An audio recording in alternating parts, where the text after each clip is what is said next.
A carefully chosen target set was hit by a complex, multi-vectored operation that was the largest and most sophisticated long-range drone strike in military history. While Russia contemplates the craters and struggles to put out the still-burning fires, we're going to take a deep dive into Ukraine's most successful strategic attack to date. I'm former SEAL Team 6 Squadron Leader Chuck Farr, so buckle up as we take you to the Kyiv Post's point of impact. Over the past 3 weeks, Ukrainian forces have targeted Russian military-industrial complexes, fuel facilities, and strategic manufacturing sites. The principal weapons used to disrupt Russia's strategic assets are indigenously produced long-range Ukrainian drones. Well, this is a tall order for a nation that has only limited tactical aviation platforms, has few air superiority fighters, and no strategic bombing capabilities. What is remarkable, and in fact what is new in the history of warfare, is that Ukraine is attacking Russian strategic targets not using bombers or strike fighters, but drones. So, how did Ukraine pull it off? Preparations, intelligence gathering, reconnaissance, and operational planning were weeks in the making.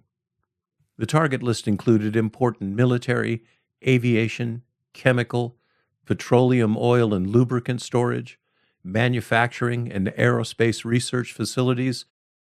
The Russian strategic bases at Engels 1 and 2 are frequent targets of Ukrainian drones. Targets on the bases have included aviation maintenance facilities, ordnance storage and handling, avionics repair buildings, and command and control nodes. The 14 January attack would target fuel storage and handling facilities at the base. The Bryansk chemical plant. The target is approximately 120 kilometers from the Ukrainian frontier. It's a key manufacturing location producing ammunition, specialized warheads, and missile components. The Saratov oil refinery, 644 kilometers, that's 400 miles from the Ukrainian frontier, processes crude oil. Saratov is vital for providing diesel and gasoline, which is essential for military logistics, and fuel for armored vehicles, as well as machinery, kerosene, various grades of jet propulsion fuel for Russian aircraft and helicopters. And Saratov also distills specialist fuels for the turbojet engines used in Russian cruise missiles. The Kazan-Nagornets chemical plant, located in Kazan, Tatarstan, is approximately 1,100 kilometers, 666 miles from the Ukrainian frontier. The plant produces polymeric materials and other precursor products for military and civilian uses. The Alianinsky chemical plant in Tula, Russia, was approximately 695 kilometers, that's 432 miles, from the Ukrainian frontier. This facility supplies products to various military applications, including gunpowder, artillery propellant, explosive, cartridges, and small arms ammunition for rifles, machine guns, and automatic cannons. In Tatarstan, the oil depot at Nizhkamansky is approximately 1,300 kilometers, that's 807 miles from the Ukrainian border. The adjacent Tenneco oil refining enterprise was also targeted. Tenneco produces distillates, fuels, and specialist products. Some of the facilities were as far as 800 airline miles from the Ukrainian border and often as far as 500 kilometers from one another. Ukraine's task was monumental. Once the primary targets were designated, intelligence planning could commence. This involved not only thorough reconnaissance of the individual targets, but a comprehensive survey of the placement of Russian air defense systems throughout the region. These included the semi-fixed radar sensors and high-performance air defense systems like the S-400 and S-300, but also capable mobile systems like the SA-15 Tor, the Buk M1 and M2, Particular attention would be paid to point target and short-range air defense systems like the Pantsir S-1 that are typically deployed at or on each target for close-in defense. Not only the location of these systems had to be pinpointed, but their states of maintenance and the material and individual readiness states of their crews had to be discerned. All of this had to be accomplished without alerting the Russian enemy. Op planning is both an art and a science. A good operational plan takes advantage of enemy weaknesses. The trick is to exploit seams or dark spots in Russian radar coverage. Determining the exact position of Russian air defense complexes allows Ukrainian planners to calculate the known limits in the combat radius of Russian air defense missiles. Good old map study can reveal quirks in the topography along the approaches that can conceal approaching Ukrainian drones from detection.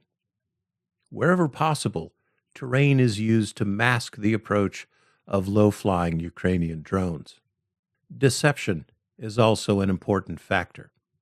Ukraine possesses several high-speed and long-range drones, like the U.S.-designed ADM-160 miniature air-launched decoy called the MALD.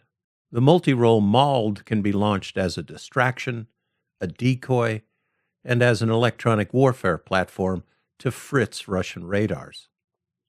The MALD is one of the unsung heroes of Ukrainian long-range strike operations.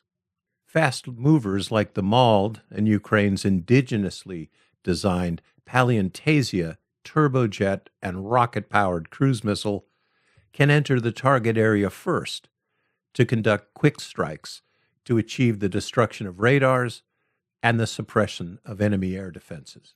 These precise strikes are timed so that slower, long-range drones can arrive amid the chaos of exploding surface-to-surface air batteries, collapsing sensor systems, and burning launch vehicles.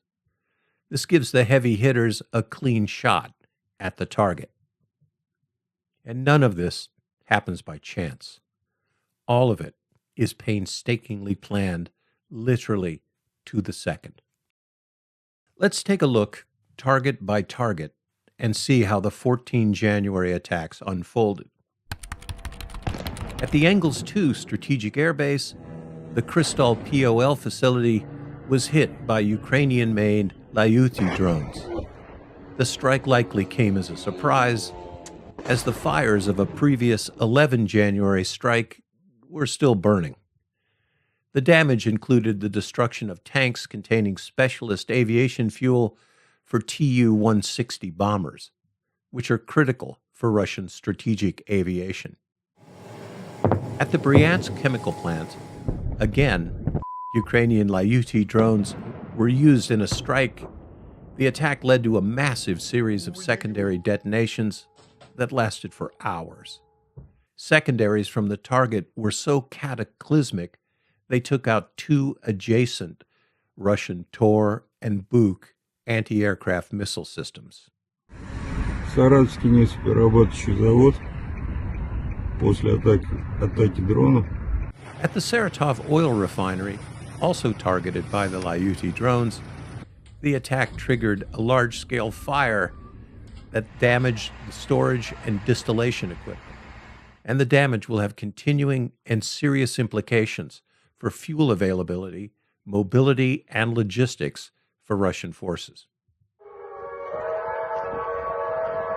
At the Krasnogornets plant in Kazan, witnesses report a major fire following a complex attack that used a variety of Ukrainian drones, including the Lyuty and other types, like the PD-2, Beaver, and the UJ-22.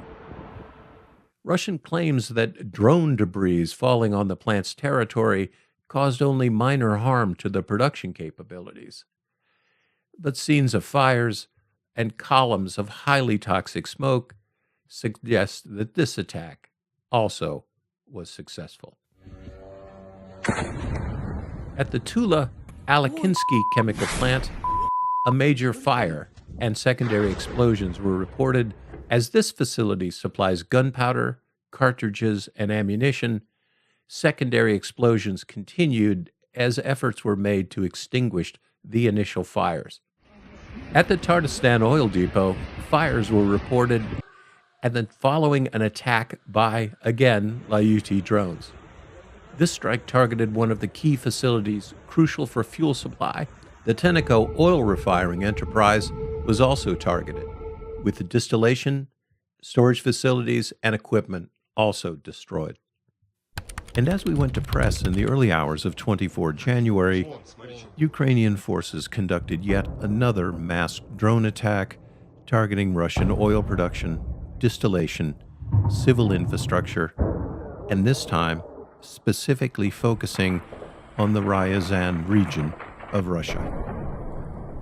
Approximately 470 kilometers from the Ukrainian frontier, a multi-vector drone strike targeted the Rosneft oil refinery complex in Ryazan. As many as 121 strike and decoy drones conducted the attack, making this one of the largest single-target raids to date. At the Rosneft facility, eyewitnesses reported large and spreading fires, as well as numerous secondary explosions. Fires were seen burning in tankage and refinery areas as smoke billowed from the facility. These spreading fires indicate a substantial impact on the operations of this major oil refinery. Also hit was the adjacent Ryazan oil pumping station, critical to plant operations. Fires on this site indicate extensive damage and operational disruption at the facility. Damage to the pumping station will hamper not only continuing operations at the refinery, but will disrupt firefighting efforts as well. Secondary targets in Ryazan include the region's thermal power plants.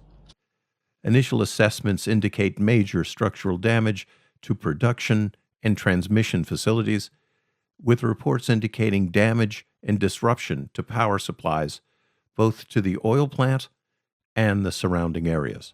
Each of these carefully chosen targets plays a distinct and interconnected role in supporting the Russian military's capabilities in Ukraine, from direct weapon manufacturing to ensuring the logistical backbone of military operations. These attacks also keep Russian commanders awake at night, and well they should, because the Ukrainians have demonstrated that they know what they're doing. Hey, for the Kyiv Post, I'm former Navy SEAL Chuck Farr, and I'll see you again at the point of impact.